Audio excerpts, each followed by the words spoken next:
টিডি স্যার যে এটা করবেন সেটা কি উনি করে? হ্যাঁ, টিডি স্যারই করবেন, টিডি স্যার। এই মনিটর এটা সরাও।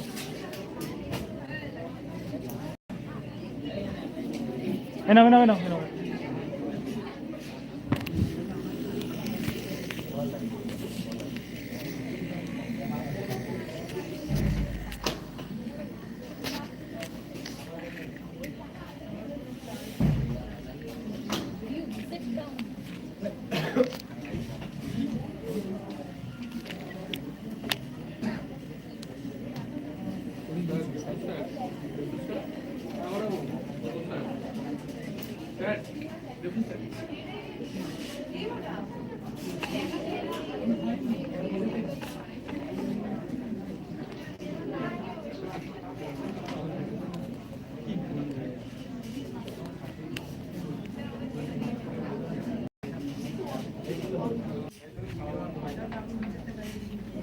আমরা সেকেন্ড কিনোটে চলে যাবো, চুপ করো, চলে যাবো, চুপ করো।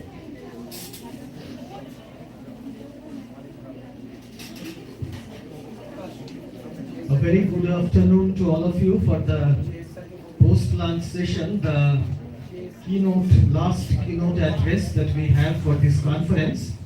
We are honored and delighted to have with us Dr.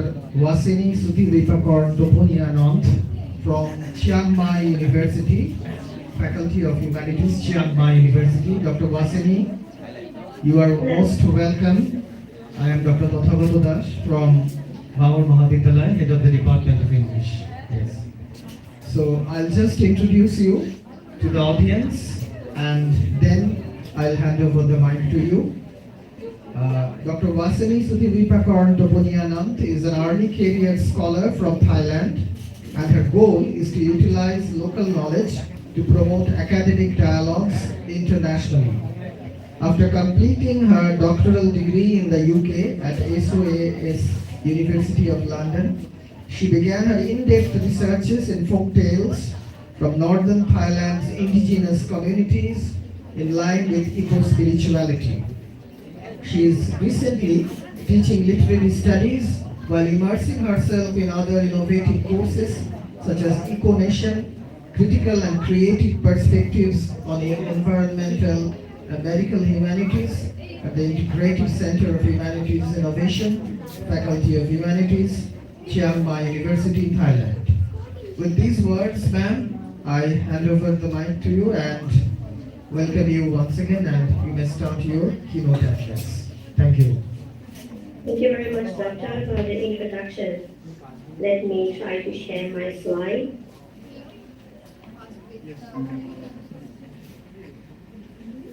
Okay, can you see it all right? Nature can be so beautiful. I have not even imagined in my life. এই ইকোক্রিটিক্যাল situation এবার সার্থক হবে। Okay. হ্যাঁ,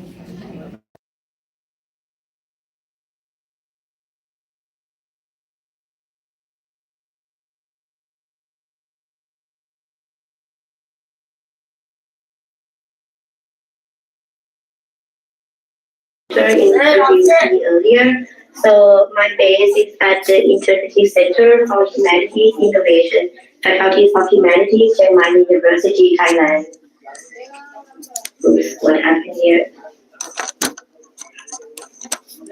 Okay, so first of all, it's very honored to be part of this prestige conference, and thank you, Dr. Agad and Dr. Bernard, for inviting me to this conference as well. Okay. Why is not being?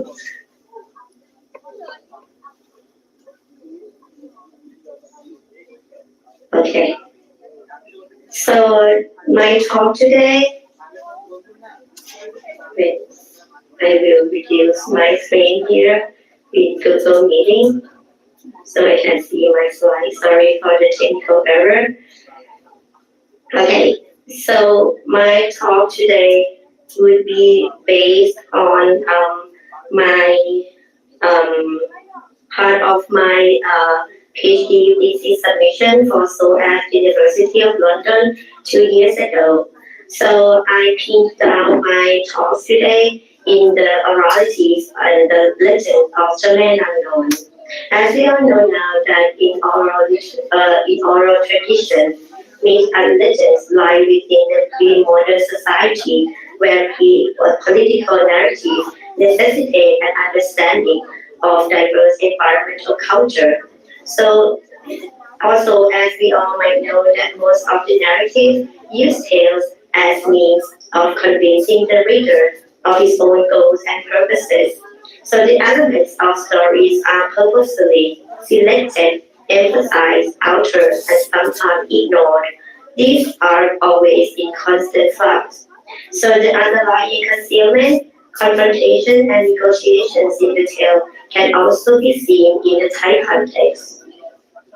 So if I try on in my career path to setting environment as the foreground, the rural eco-space was also classified as hostile and untamed compared to the city space in the central core, which was under supervision and more civilized. So currently, many Thai folktales and myths from peripheries are localized and serve the dominant narratives and ideas to promote unified national identity.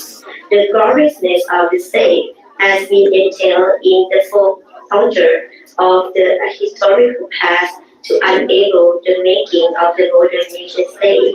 So the reiteration and suppressions of folk cultures and their narrative and eco-spaces lead to the insurgency and resistance. So here I identify these in the tale of the man unknown. So my today's talk will base on the outline as you can see here.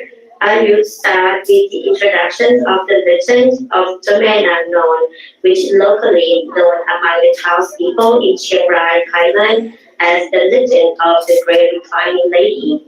And then I will do the comparison of the three versions of the story, starting from the late 13th century before Thailand became Thailand today, until the present day of the trans-boundary water pollution in the river nearby the mountain. And I will try to analyze it in line with to what extent does the ecological insurgency within the tale project the cultural hybridity alongside with the tales of the Thai young people living in the area. And then the last part is the fact that I try to expand my understanding from the thesis dissertation onto how the story shaped the concepts of diaspora and cultural hybridity and the trans-boundary water governance. And then come the conclusion. So let's start with the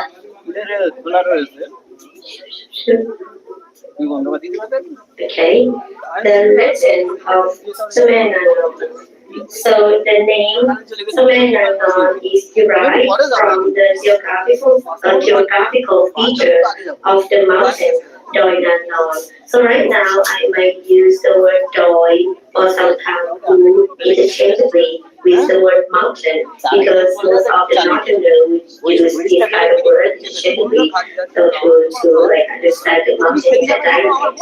So with the geographical feature of Nanon, when we see from a distance the part of the Lao mountain range in Chiang Rai province in the northernmost of Thailand.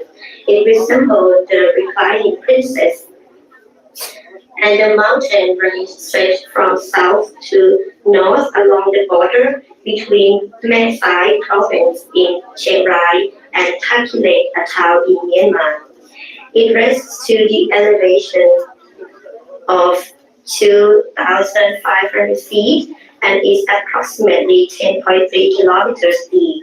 So Doi Nanon is recognized as one of the fourth largest caves in Thailand, with the countless limestone cave complexes and mountain range features numerous stalactites and stalagmites, which attract numerous tourists around the world each year.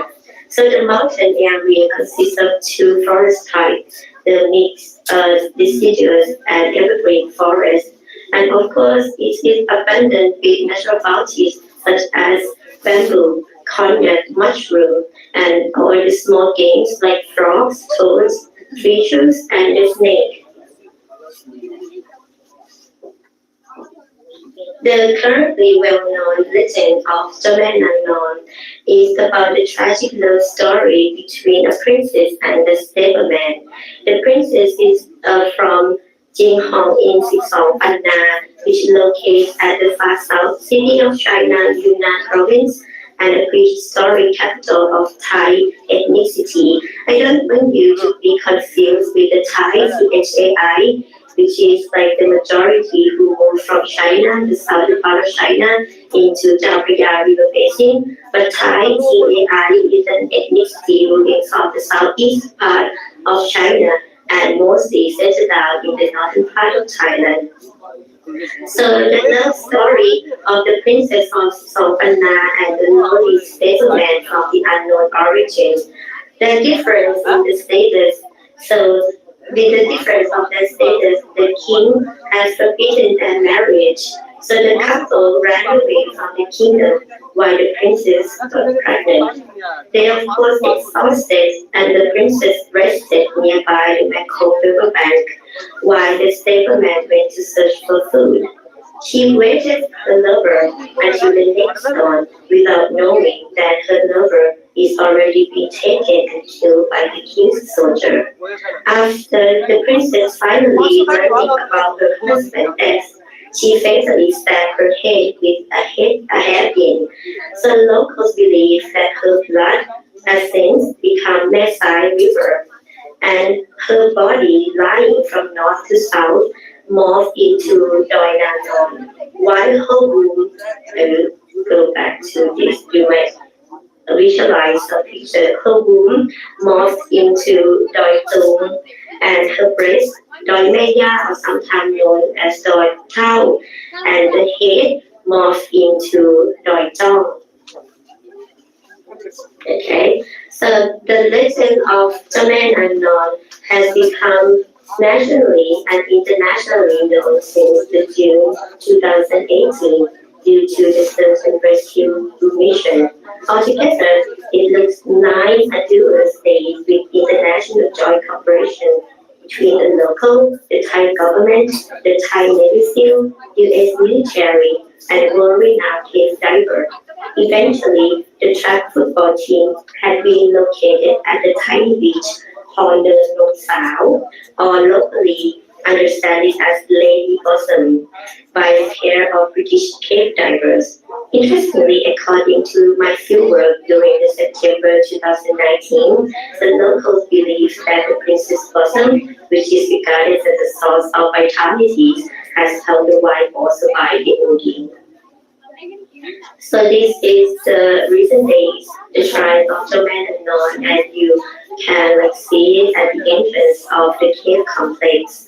And this June, this year, the local administration also held the 7th-year anniversary to venerate Domain Unknown and also a Thai cave diver who passed away during the mission. Here comes my second part, the comparison of the three versions. After my fieldwork, there appear threefold transitional stories that show the way in which elements of socioecology, transnational paradigm, and animistic Buddhist narrative have been intricately developed and intertwined. Start from the first version of the story, ecological agenda of Domain Unknown, that started during the late 13th century.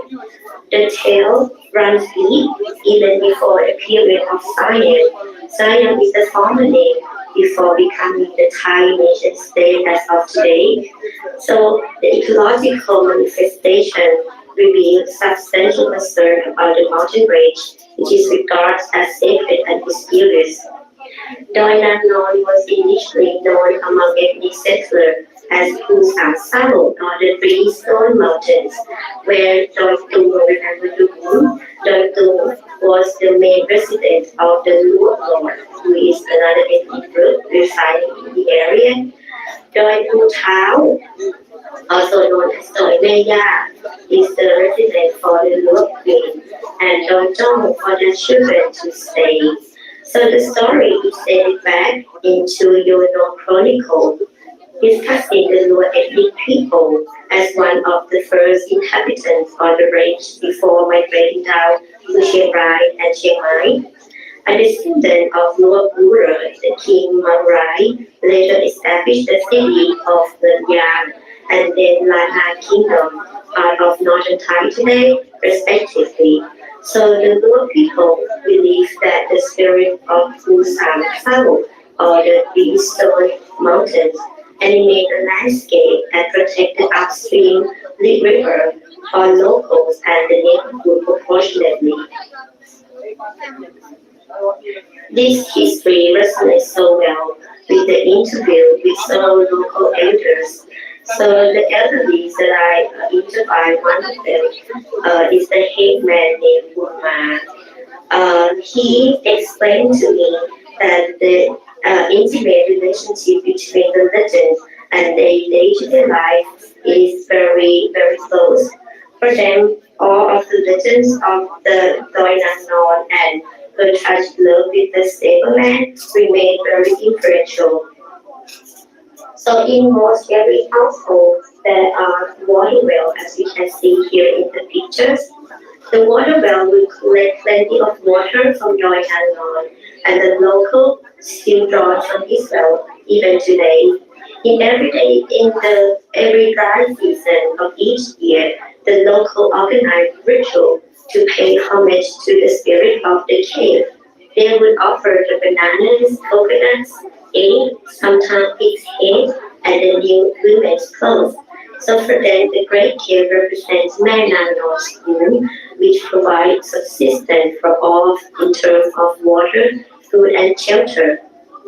So from the cave complex, there are two rivers emerging from the cave.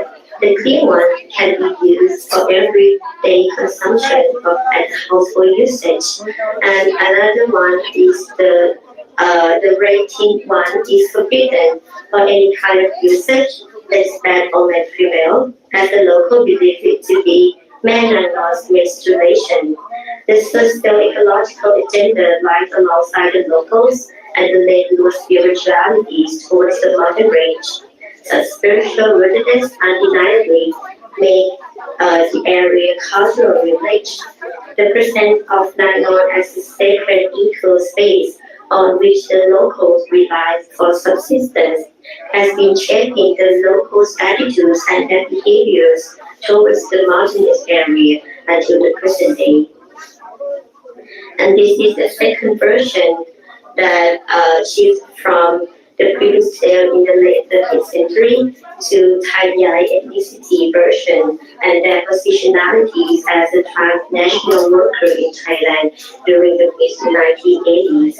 So when Thailand's economic growth was influenced by labor migrants in exponential degree due to national industrialization in the late 1980s, several studies revealed that many migrant workers from Myanmar became a part of other foreign workers groups who contribute to Thailand's economic development. Among workers from Cambodia and Laos, 75%, which is very large, are registered laborers from Myanmar, and around 100,000 of them live and work in the upper northern Thailand. Motivating factor mobilizing these migrant laborers into the north are stable income, higher wages, and fighting a safe haven from Myanmar oppressive regime. So the latter, the military regime, has led me to investigate the link between Thai Yai's perspective on the legend and the Myanmar political unrest. Again, acknowledging the story of this legend, it is imperative to focus on the king's soldiers who did their job according to the king command, right? For many Thai guys who share their reaction with me regarding the legend, the soldiers fall into the domain of the culprits.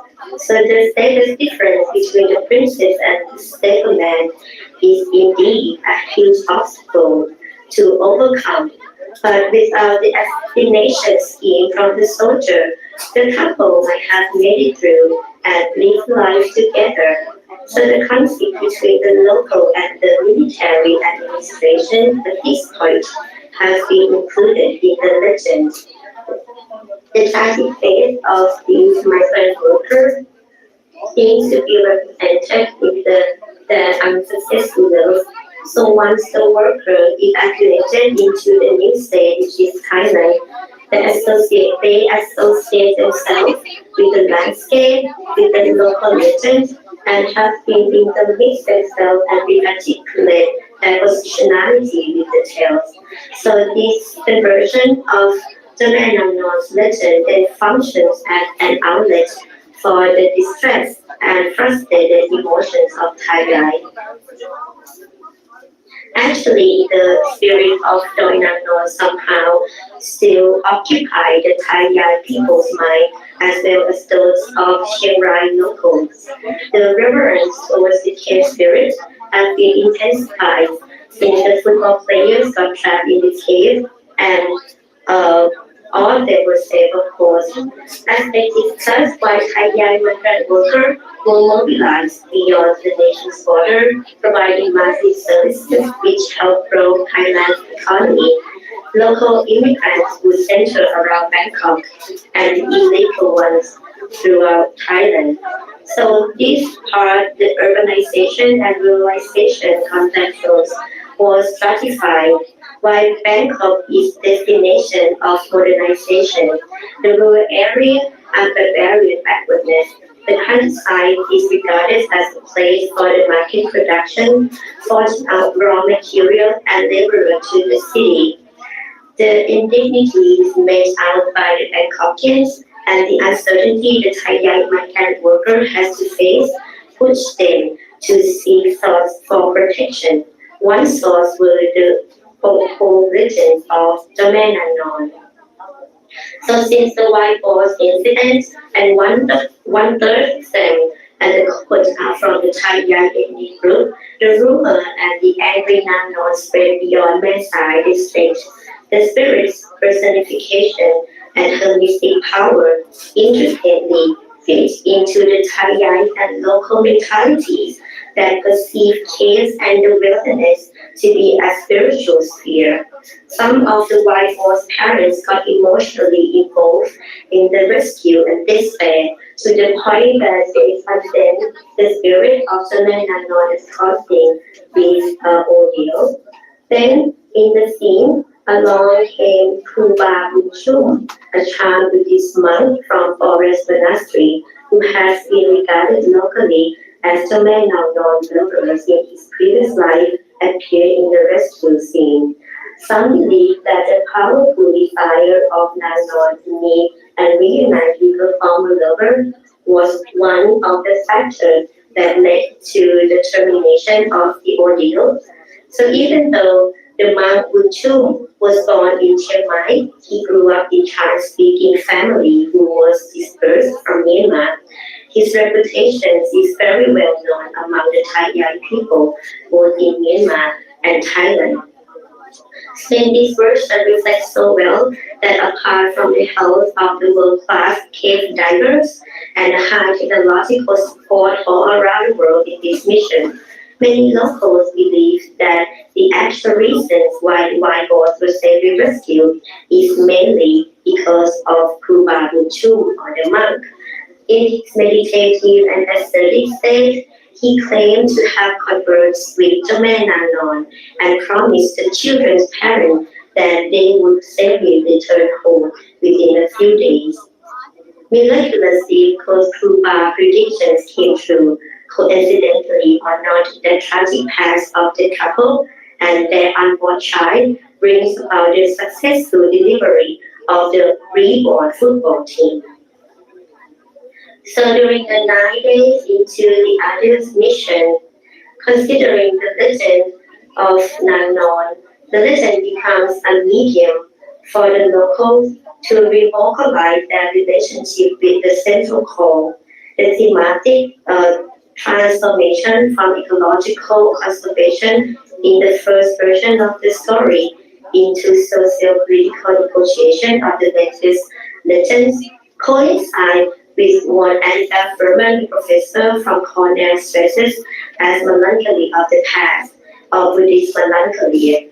She points out in her book, Ghostly Desires, that to repair socio-political wounds, Buddhist folklorical story come in handy by examining the past of injustice and is open the new conditions of negotiation between national sentiment and historical injury and repair. So the desire of Menannon to meet her lover from the stable man in a new reincarnation as the monk Kuba Muchu has linked the tragic past to the positive outcome of the rescue. So if we try to analyze and contextualize the legend of the Menannon as the narrative of diaspora and cultural hybridity, the attitudes of valuing nature and seeing it as divine lead the locals to genuinely respect nature. So Nagnor's complex in Chiang Rai province has been constellated with magic and cultural narrative history. The belief and practices of revering the mountain have been circulated among locals and Thai ethnicity residing near the area. The mountain is believed to be animated by supernatural in the multitudes of eco-cultural and eco-spiritualities. So belief rooted in this mystic power of the ghost spirits and practices of animistic Buddhism created diverse responses to the landscape that opened up a liminal space on the boundary crossing in which the negotiation between locals and national identity is justified. This liminal space represents the ecological line of the mountain as the contested terrain for the rural community in resisting the dominance of the Thai nation state. So this is the part where I try to expand my understanding from the PhD submission. This is submission into the trans-boundary water governance. This is the picture of the then and now of Mesai and the mountain. The study by the Thailand Department of Natural Resources in October 2024 has identified a large scale of gold mining on the Sai River, where Nannon's underground cave watershed accumulated and runs into Mekong River. As you can see here in the map, this is Doi Nannon, right, along the border with Myanmar, and part of her blood becomes Mesai that runs down to Mekong River. So with the gold mining caused the unprecedented damages in the landscape and the mudland and floodwater to the residents of the northern border town of Mesai. Mesai is one of the several Mekong tributary and a sub-tributary in the eastern Chan state, which has been impacted by expanding mining in the recent years. This includes the Gok River, here's the Gok River, and also Luok River, you might not see from the map, but the three rivers in the Thai border impacted by coal and gold mining of coal generated from Myanmar. Currently, Chiang Rai faces trans-boundary water pollution, primarily from illegal mining in Myanmar's Chan state, causing arsenic contamination in feed and, of course, Mekong River basin. There's scientific testing as well of flood sediment from the Sai River bank that show the high levels of heavy metal associated with mining, particularly arsenic, nickels, and zinc. So there's a more deformed fish with the lumps on their bone that happened along the river shore, and the locals and fishermen believe that with the heavy metal discharged from the Ecocriticism gold mining by the Chinese investor in Chan state of Myanmar, which is controlled by the United Wa State Army. Here's the pictures of the default fish with gold side and coast river. So even though there appear several reports and academic researches and demonstrations among the Northerners and locals to call out for re-examination of the unprecedented gold and coal mining along the border, the campaign that brings the man unknown legend into the insurgency and resistance are still under examination, except only this poster that launched by Chiang Rai local newspaper, The Crying Unknown, that her river got contaminated. So here come into my conclusion. As the piece of folk varieties, the legend becomes a very good example of folk literature, which is in the dynamic state of liminal space or boundary crossing. When the legend comes into the cultural contestation, the space and eco-spiritualities of the legend reveal the configurations of power that relocalize the powerless diaspora. In its fluidity, the mountains represent the frontiers of the impurity of cultural concepts. The roles of Buddhism in Thai socio-cultural fabrics also entangled with the folk legends to reveal multi-rubrics of religions. So the legends of the man unknown bridges the understanding of rural cultures and human nature relationships in substantial cult. It shows how local venerate lands, waters, and mountains as parts of their daily life and practice a strong belief in animistic Buddhism. Their practices have been considered as engaged Buddhism, in which human life, non-human agency, and natural landscape are interlinked and hybridized. So this helps me create and understand the liminal space where cultural differences and environmental narratives conjoin aesthetically. Myths and legends are more likely to rouse us than pure history.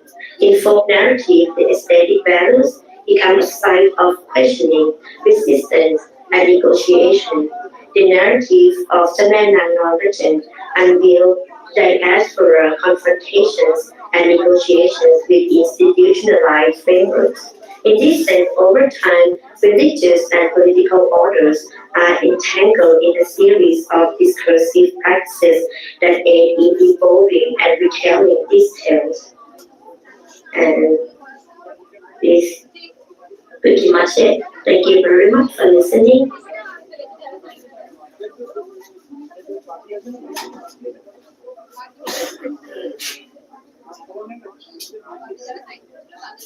If you have any questions regarding this, yes.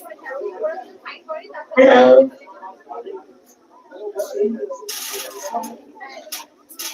Thank you.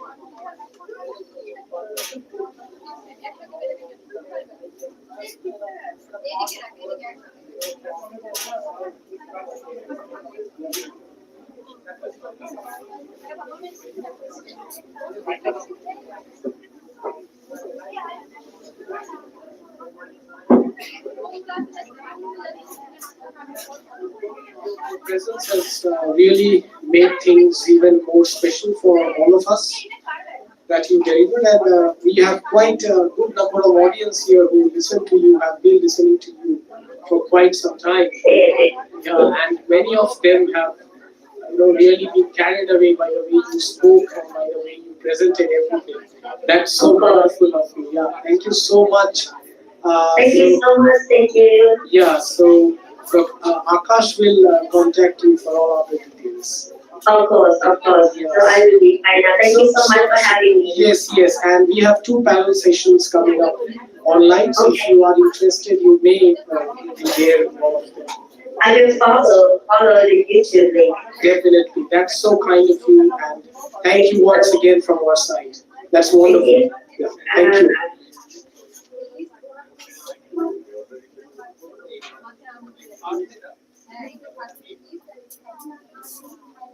So, hello everybody. We have completed the second keynote just now with Professor Dr. Wasinee, coming all the way from Thailand. Now we shall move on to the last two panel sessions of the day, which would be chaired by Dr. Arnold Rai, Associate Professor of English, Robin Mukherjee College, and Dr. Joyita Rai, Associate Professor in the Department of English, Rabindranath University. Both of them are my teachers. I have studied under them for a long time, and this moment is going to be a moment of pleasure for me, because I would like to invite Joyita ma'am on stage to felicitate her from our part. Ma'am, please.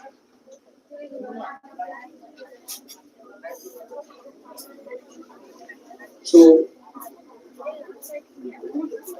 I can still remember we traveled into the world of Charlotte Bronte, into the world of Wuthering Heights, and when I was a student in masters, so far as I remember, ma'am taught us Aaron's rod. Ma'am, please take your seat. I am no bird, and no net ensnares me. That's how James speaks. And I'm very delighted to introduce my teacher to all of you.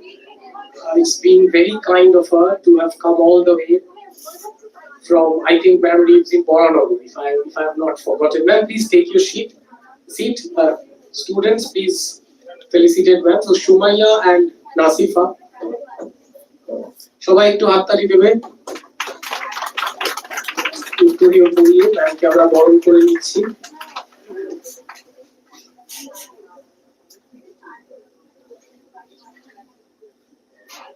সামনের দিকে হ্যাঁ, and as it is a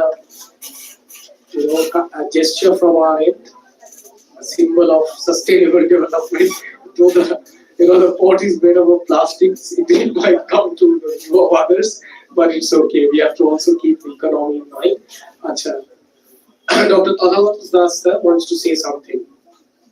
Thank you, Devdut. Actually, Dr. Joyita Roy is my college friend back in from the days of St. Xavier's College. We studied together, so it has been a long time. And then we studied masters at the university, so those days cannot be forgotten. And I am really delighted.